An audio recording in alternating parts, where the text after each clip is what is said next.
Let us see the next question. Let us see the question. A swimmer crosses the river of width d, flowing at a velocity v. यानी river की speed जो है वो v है और river की जो चौड़ाई है वो d है. While swimming, he heads himself always at an angle of 120 degree with the river flow. And on reaching the other end, he find a drift of d by 2 in the direction of the flow of river. The speed of the swimmer with respect to the river is.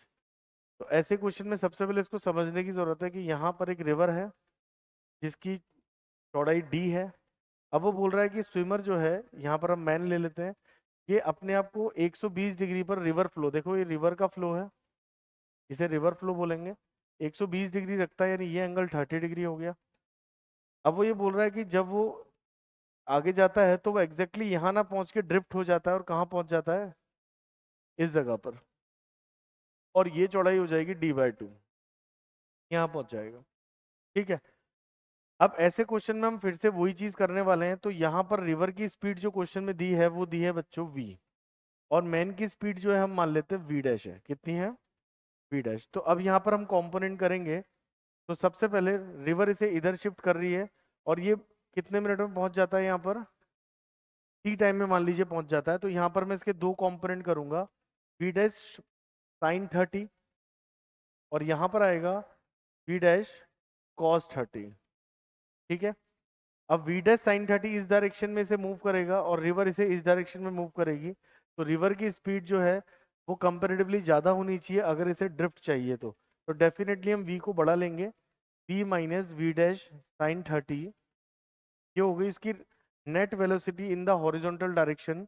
और मान लेते हैं कि इसने horizontal direction में जो distance cover किया वो d बाई 2 है, तो डिस्टेंस आ जाएगा d बाई 2 और इसमें टाइम लगा t.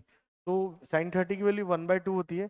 तो v minus v dash by 2 equal to d by 2t. ये इक्वेशन 1 हो गई. अब सिमिलरली सेकेंड इक्वेशन अब हम बनाने वाले हैं.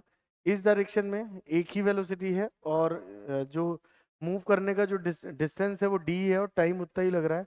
तो यहाँ पर आ जाएगा v dash root 3/2 is a velocity, distance d और टाइम t मान लेंगे क्योंकि t ही टाइम में वो पूरा पार कर रहा है.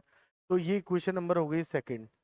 अब इक्वेशन 1 में इक्वेशन सेकेंड की वैल्यू रखेंगे तो इससे मैन की स्पीड निकल जाएगी. और उसने क्या पूछा है,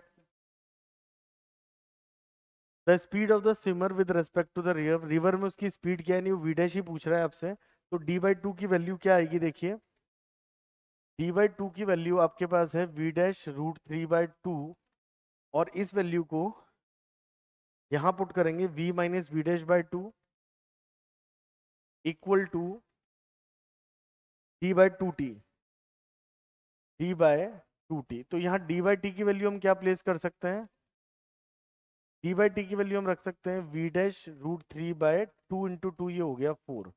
हमें v डैश की वैल्यू निकालनी है, v dash root 3/4 plus v dash by 2. यहाँ पर हम एलसीएम ले सकते हैं 4, तो ये आ जाएगा root 3 v dash plus 2 v dash. तो यहाँ पर अगर हम वी डैश कॉमन ले लें तो ये आ जाएगा रूट 3 प्लस 2/4, और यहाँ पर वी डैश कॉमन ले सकते हैं. तो आपको वी डैश की वैल्यू v की टर्म में लानी है. तो v dash can be written as 4v by 2 plus root 3, 2 plus root 3. अब क्योंकि रेशनल नंबर को डिनोमिनेटर में रखते नहीं है तो हम रेशनलाइज कर देंगे. कैसे करेंगे, 4v/2 प्लस रूट 3 है, इसके अपोजिट युग्म को हम अपोजिट इस तरीके से मल्टीप्लाई कर देंगे. तो यहाँ पर a square minus b square हो जाएगा,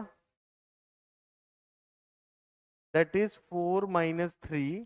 तो यहाँ आ जाएगा 4 2 minus root 3 b. This is the swimmer speed in the water.